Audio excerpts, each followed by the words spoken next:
very sad subject, and it's a film which is a comedy about something which is a very serious story.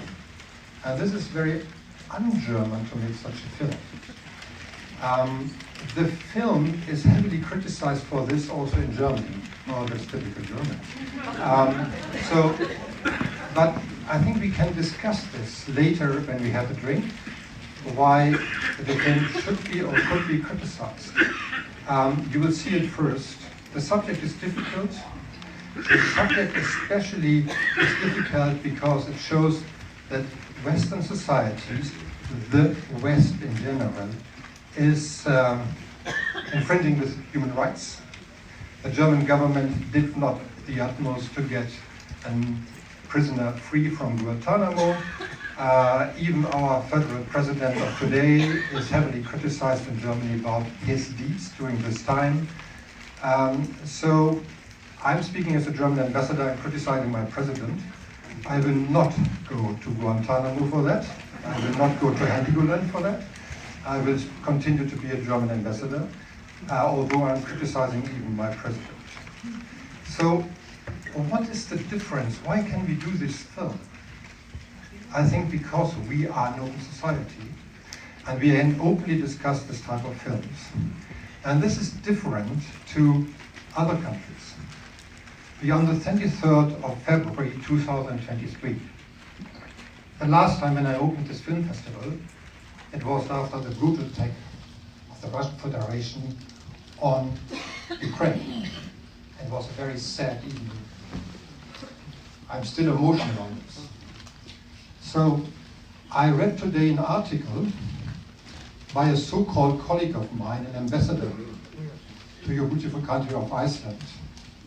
This was an article where I'm an expert on fascism or Nazism, which made me very angry. It was in Morgenbladet, you should read it. We are a free country, you can read it. Where this ambassador, so-called ambassador, turned around history, criticizing the West, criticizing us to be Nazis, which we are not, but we are talking about it, and we make mistakes, and we are talking about our mistakes. So I think what this film shows to us, criticizing the West is okay, we can do that. And I was sometimes thinking, do we really should show this type of films where we are criticizing ourselves and playing in the hands of those who are alleging us to be Orwellian, to create false news.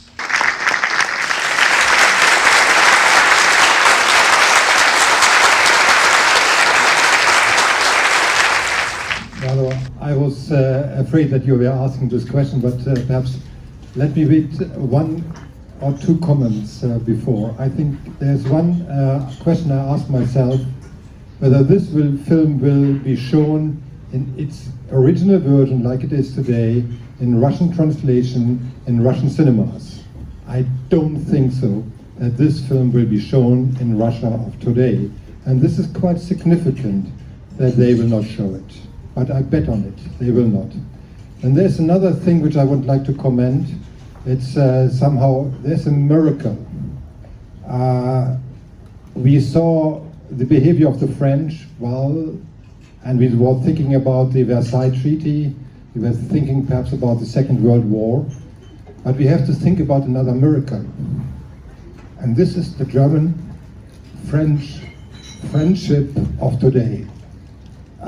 We were able to overcome these two wars, France and Germany. My French ambassador and friend is not here, but I can sincerely tell to you, there's a very strong impossibility of war between France and Germany. We are so close, we are real friends, and we have overcome these atrocities. Negotiations can start tomorrow. In the very moment when the Kremlin is calling and saying we stop fighting in Bakhmut, for instance, which reminded me a lot of what we have seen there. And I'm very much sure that then negotiation can start how the Russian troops are going to pull out step by step from Ukraine. And I think they all are ready to negotiate later a new architecture for peace and security in Europe, which we had, and which was deliberately destroyed by the criminal Putin regime. So I'm very outspoken about this, but if somebody has another voice to say this, I'm more than happy to discuss with this person or you, those who are thinking it's different. They lead to war. And unfortunately, Putin, if I listen to his ideology, and I did listen quite a lot to this, and I speak personally also Russian, and I've served in Russia, so I know it a bit.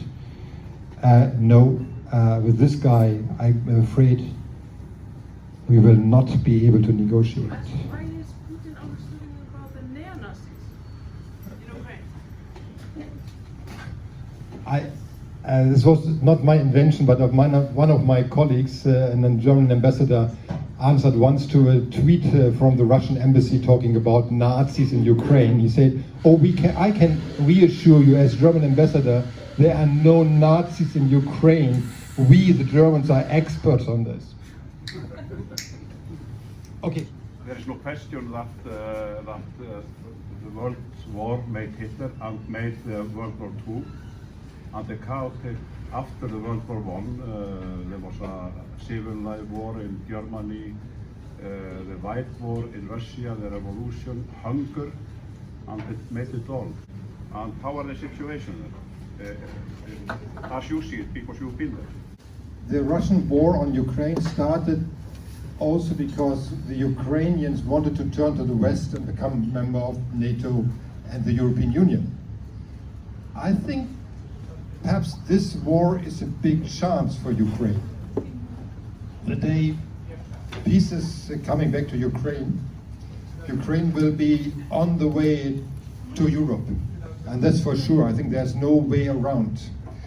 And it is a little bit, don't misunderstand me, it sounds a little bit cynical, but I think this war is a huge chance also for Ukraine to modernize the country. I think Ukraine has a huge chance. And if you know Ukrainians, you will realize they are very well educated. And they are really now striving for building up their country. So I'm very optimistic that Ukraine is I'm very pessimistic, I have to say. I'm very pessimistic about the outlook for the Russian economy. And I was personally following the Russian propaganda over the last 20 years. More than anyone else except the United States, and militarily anyone except Britain and the United States. But Germany always has this image of not helping even when it is, because it always looks like it's dragging its feet. And with the leopard issue, when all the other countries like Poland are saying we want to send the leopards, and the Germans are saying no. And then finally the Germans, actually when they're waiting for the Americans to also send tanks, and then when the Americans said yes, the Germans said yes. But then everyone's looking in the garage to find some tanks to send, but actually it's going to be Germany who's going to be sending most of the tanks. So how, is it more of a PR problem, you think? Or? Well, I think it's a PR problem. I may even criticize my chancellor. I'm allowed to criticize even the chancellor. I will not go to prison. I think it's a problem of communication. Chancellor Scholz, who is coming from Hamburg, he's a Hanseatic guy, which is someone who is very cold. He is not showing any emotions. I think he is acting very tacitly. He is not crying out every day what we are doing. He is simply taking decisions in the right moment and slowly. It sounds to be slowly, but the decision to send tanks to a country in war is a very difficult decision to take, especially for a German government to send tanks which might one day kill a Russian soldier. It is a very difficult decision, and I support this approach to go slowly with the decision making. And we have learned that others are also doing the same, basically. Maybe back to the movie, because being in my 50s, I was a teenager in the 80s. So first time I went to Germany in East and West Germany. And now we are kind of seeing it coming back, you know, the Iron Curtain and everything. You know, we saw it disappear over many years, and now Putin is kind of putting it back. And they are basically, every nation sends their young boys to war. And it's kind of refreshing. Maybe it's okay because it's so long time ago to see it also, the German boys were also suffering. Thank you very much for these kind words. May I tell you a personal thing? My father was a prisoner of war after the Second World War in France. When he was captured, he was barely 18 years old. And I told always my father, you are a victim of the Nazi regime. He did not understand, by the way, but he was a victim of the Nazi regime. And I'm afraid that the young boys, the Russian soldiers dying at the moment in Bakhmut, they are also victims of a criminal regime sitting in the Kremlin, or their friends. Yes. And therefore, I think war is very bad. I was afraid that we are discussing the question, is there a good war, it is a bad war? I think the Ukrainians have all rights to defend themselves. And this must not be forgotten. But on the other hand, also the Russian soldiers, the young boys sent by Putin into this meat grinder. And this was very similar, by the way, what is happening with the Russian army at the moment. They are also victims.